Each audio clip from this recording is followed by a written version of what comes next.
Thanks very much. And again, thanks for having me. It's a real honour. I come into this election intensely aware that hope feels in pretty short supply, to be honest, doesn't it? And everyone standing for office always says, oh, this is the most important election of their lives. But this time it really, really does feel like it's true. I should explain, I'm here because of two C's, really, the Charles Kennedy and COVID. When Tony Blair invaded Iraq, I was a student. And the horror of that decision, the sort of impotence that you felt being forced to be a bystander, it made a whole generation feel completely disenfranchised. And it really made us feel like politics was something that just wasn't doing any good. And so it was easy to believe that politics was nothing but a playground for posh boys, basically riding roughshod over the people they should have been serving. But not Charles.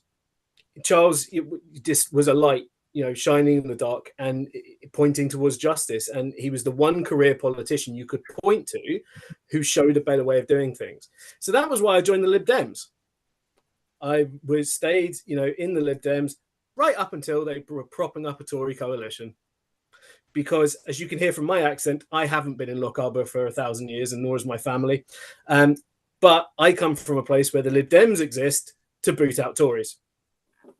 And so their anti-trade union policies, their profound lack of respect for the people who elect them, contemptuous attitudes that all should be good in this country's public life, that was what the Lib Dems were supposed to be doing. So I was disgusted when they were propping up austerity and slashing the services, and so I left.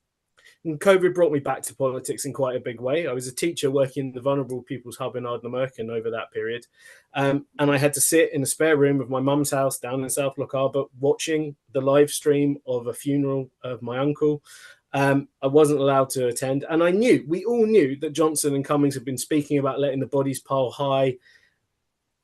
And I just thought, you've got to put your hand up and do something, and knowing that my uncle had muscular dystrophy and was in a care home, and therefore he wasn't seen as a person, he was seen as a drain on the public purse. And by the same parasites who were milking that same public purse at the time, and that my uncle didn't matter because he couldn't get, COVID contracts for his mates in the boozer. And so you just have to stick your hand up. And at that point, that was why my uncle made this election so important to me. So there's never been a more important time to flush out the self-appointed lairds of their own lunchtimes, playing Charles Kennedy dress up to pander to voters in this constituency and thinking that we don't see them. Because we do see them. And we see that Charles wouldn't have given the time of day to the Tory party, let alone the cost of a UK average salary, to a man with the loyalty of a Borgia, the sexual ethics of Caligula, and the dress sense of Wurzel Gummidge. Because if you knew Charles, like a lot of us knew Charles, you would know that neither he nor I, nor, to be honest, any right-thinking sentient human would have given that Tory party the steam off our pudding. So you also know that he wouldn't have taken money from racists and extremists trying to destroy the best things about his country and his constituency. And you should all know I'm not going to let any cheap imitation Charles Kennedy drag playing that in my constituency, because I knew Charles Kennedy and they ain't no Charles Kennedy. And additionally, I'd remind anyone giving money to the worst elements of our political nation that the answer, well, not to worry, I give money to everyone because I have no morals and all my principles are for sale, is not the defense you think it is.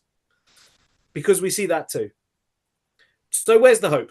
Well, the hope lies in knowing that in Skye, Lochaber, Inverness, and West Ross-shire, there are good people who will not be focus grouped into selling an election. And there is hope in having candidates who are running who actually do have the integrity to stand by their parties with their real colours showing.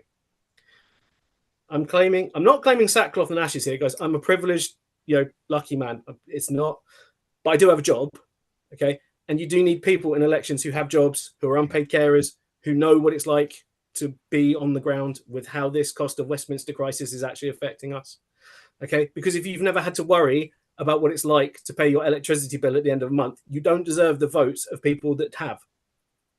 It's simple as that. I know we can do better. I know there's a hope of a future. And I think in an independent country, we have a future of regrowth, renewal, regeneration. We can preserve and expand the nature protections that we need. A small piece to repair the endless consumption, which has seen us consume more as a planet in 5 years than we did the entire 20th century. A time when the hottest 12 months on record of the last 12 consecutive months. Okay, we are a small area facing big challenges, but as long as we aim for the best, elect the right people, then we can do our bit to preserve the beauty and harness the best of this stunning area. and sweep away entitled trustafarians and their financial bully boy tactics into the dustbin of history and privilege where they belong. Vote green, vote like our future depends on it. Thank you.